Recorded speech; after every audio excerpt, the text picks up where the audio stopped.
My name is Madison, and I am 29 years old. At 11:47 p.m. on a Tuesday, while the rest of Savannah was settling into a humid, heavy quiet, my phone screen pulsed with a sentence that attempted to liquidate my entire reality. "We're moving in Friday," my sister Brianna announced. There was no question mark. "No, how are you doing?" to soften the blow. Then came the second strike. Mom already agreed. Clean out the guest room. I read it twice, then a third time, processing it like a structural flaw in an otherwise solid blueprint. "We're moving in."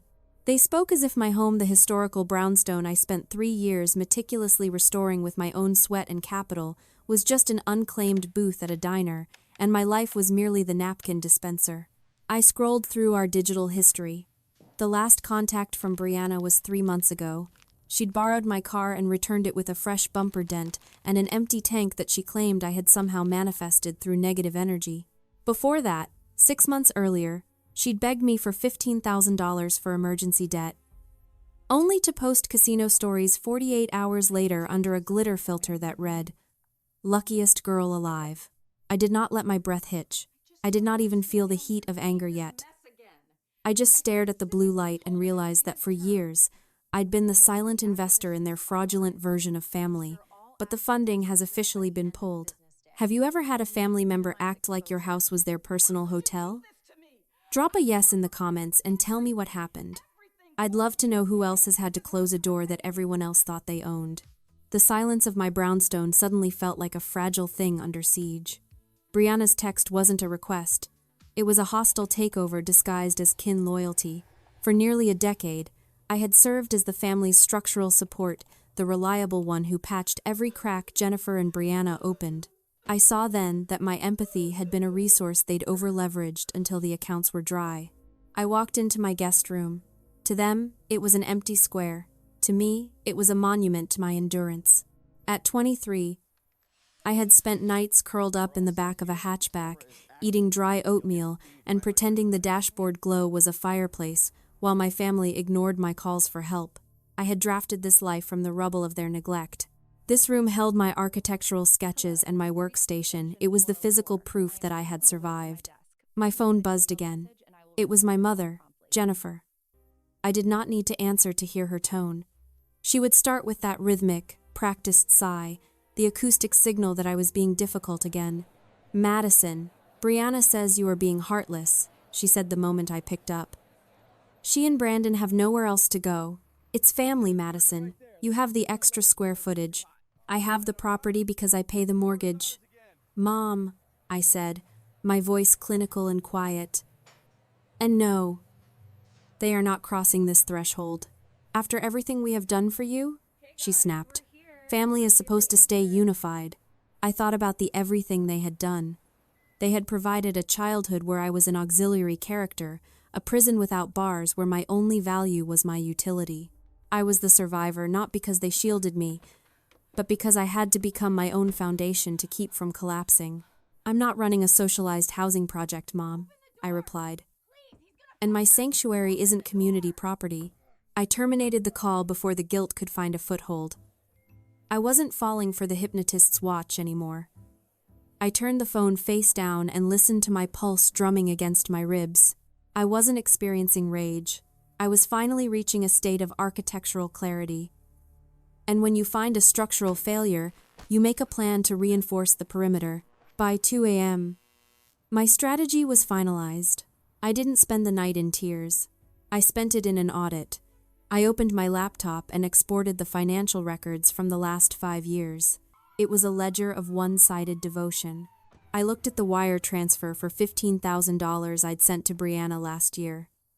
At the time, she'd been hysterical, claiming she was on the verge of legal trouble over unpaid business expenses. I'd liquidated my emergency fund to protect her, only to see her digital footprint in a casino in Biloxi 2 days later. I realized then that Jennifer and Brianna didn't view my professional success as an achievement to be respected. They saw it as a vein of gold to be mined. This is the trap of normalized cruelty. When you are the reliable one, your boundaries aren't seen as rights. They are perceived as technical glitches in your service to the family collective. They weren't shocked by their own greed. They were shocked that the service had been disconnected. At 9:07 the next morning, I contacted a high-end security firm. I wanted a fortress, not just a standard doorbell camera.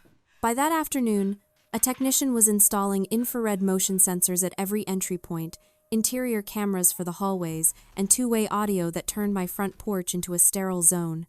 I recorded a custom greeting in my most professional, detached voice. "Hi. You've reached a private residence. If you do not have a pre-scheduled appointment, please vacate the premises. Smile. You are being recorded." Next, I called Derek.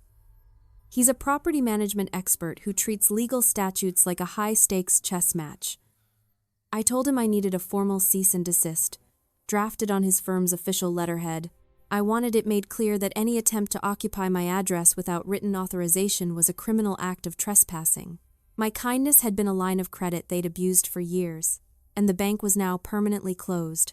Inside, my laptop glowed with a different kind of dawn, the kind made of evidence, numbers, and quiet, systematic retribution. Friday morning arrived like a silent alarm. Rather than going to my firm, I established a command center at a local coffee shop with the security app open on my laptop, treating it like a live broadcast of my own life. I sat back and took a measured sip of my latte as the screen flickered to life. At precisely 10:47 a.m., my phone vibrated. Motion detected at the front entry. There they were. Brianna, wearing oversized sunglasses and a high, messy bun, accompanied by Brandon and a performative, heavy sigh. A yellow moving truck was squatting across my driveway like a physical threat to my autonomy. Brianna pressed the doorbell with the confidence of someone who expected the world to reconstruct itself for her benefit. My recorded voice chimed through the two-way audio, calm as a still lake. "Hi, you've reached a private residence. If you do not have a pre-scheduled appointment, please vacate the premises. Smile, you are being recorded." Brianna squinted into the lens, her fake influencer mask still in place.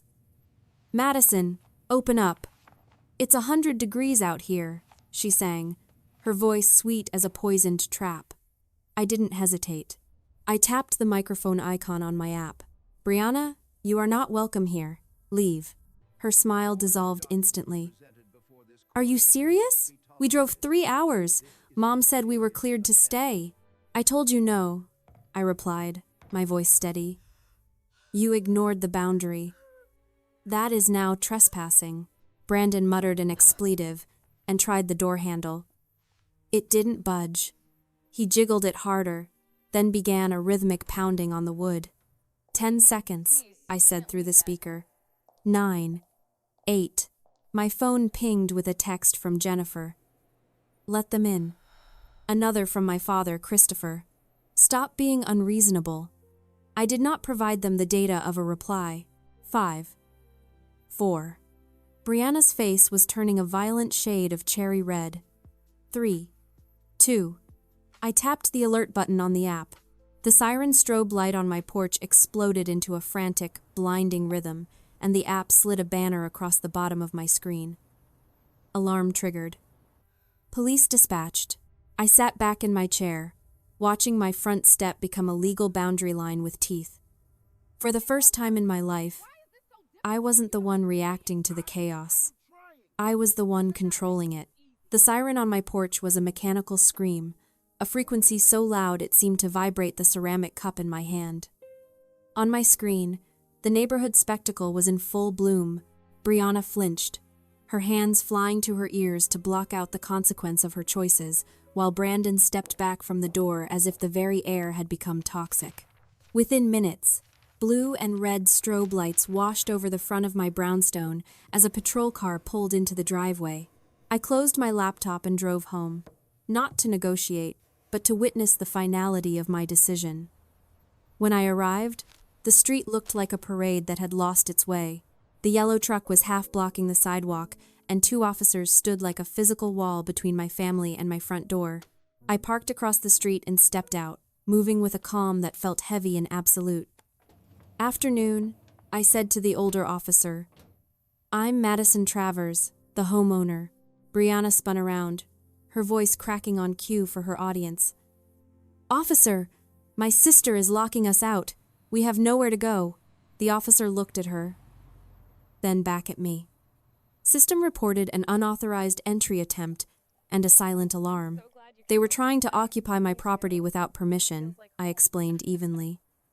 I've told them repeatedly, they are not authorized to be here. This is trespassing. Jennifer, my mother, arrived an hour later, holding a casserole dish like a white flag of manipulative surrender. She didn't realize the doorbell was still recording when she tried to use her practiced wail to guilt me into opening up. "Madison, let me in. We are blood. Blood doesn't grant you a key to my peace, Mom," I said through the two-way audio. When she refused to leave, I tapped the app again, and the siren chime filled the porch once more. She jumped back, nearly dropping the ceramic dish. The peace of the neighborhood returned that evening, but the silence inside was a different frequency. Wednesday night, the power suddenly flickered and died. I grabbed a flashlight and stepped outside to the breaker box. The lock had been cut clean through with heavy-duty steel cutters. Standing there, catching the light of my beam, was my father, Christopher. He wasn't there to talk. He was looking for my backup keys, trying to bypass the fortress I'd built. I didn't yell. I just held my phone up, documenting the tool marks on the metal and the look of pure, entitled rage on his face for the police report. That night, the darkness in my house was absolute, but the clarity in my mind was even sharper. I sat in the stillness, the cold weight of the flashlight in my hand, and realized that my father's attempt to disable my security wasn't just a move to gain entry, it was a desperate attempt to reclaim a power he felt entitled to wield over my life. I didn't wait for the sun to rise before calling Derek. I needed to know if there was a deeper variable for this aggressive push, because a simple guest room didn't justify lock cutters at midnight. "Madison, sit down," Derek said when I met him the next morning. He looked grim as he slid a manila folder across the table. "I did some digging into Brianna's recent financial filings since she's been using your address for her business correspondence without your knowledge." My heart hammered a rhythmic code against my ribs as I opened the first page. It was a loan document for $15,000, a high-interest predatory agreement. I traced the line where the guarantor's name was listed, Madison Travers. The signature was a clumsy imitation of mine, but the address was undeniably my brownstone. Brianna hadn't just wanted a room. She had committed felony identity theft to keep her influencer lifestyle afloat, and she needed to be inside my house to intercept the increasingly urgent mail from the debt collectors. Jennifer hadn't been bringing a casserole as a peace offering. She had been acting as a lookout while they tried to find a way to destroy the evidence of their fraud within my own walls. This was no longer a family dispute. It was a criminal conspiracy. The signature mismatch was the final kill shot that removed any remaining path to redemption for them. They weren't just ungrateful or entitled.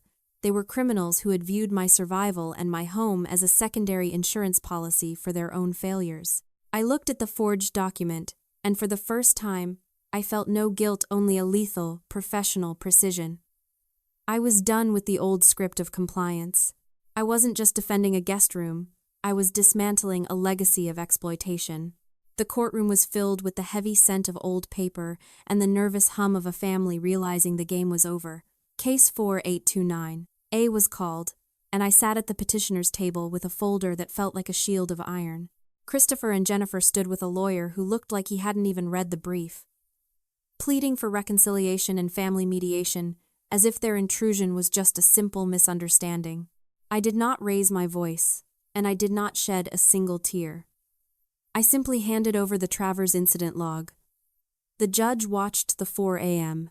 footage of my father cutting the locks to my breaker box, his face illuminated by a flashlight in a moment of pure, documented criminal intent. Then, I presented the loan documents with the forged signatures.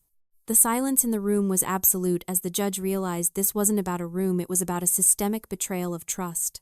The ruling was a sharp, clinical gavel strike. Permanent restraining order granted. 500 feet at all times. No contact. Jennifer's practiced wail began to echo, but the bailiff silenced her before she could take another step toward me. 3 months later, I sat on my balcony, overlooking Savannah.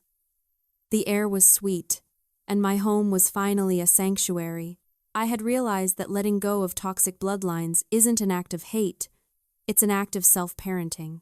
You don't owe loyalty to people who only value you when they can mine your life for resources. I checked my security panel. The solid green light was no longer a warning, but a confirmation that I am the sole architect of my future. If you believe peace is worth more than a toxic bloodline, share this story. Let's build a community where boundaries are respected and the word family is earned, not demanded.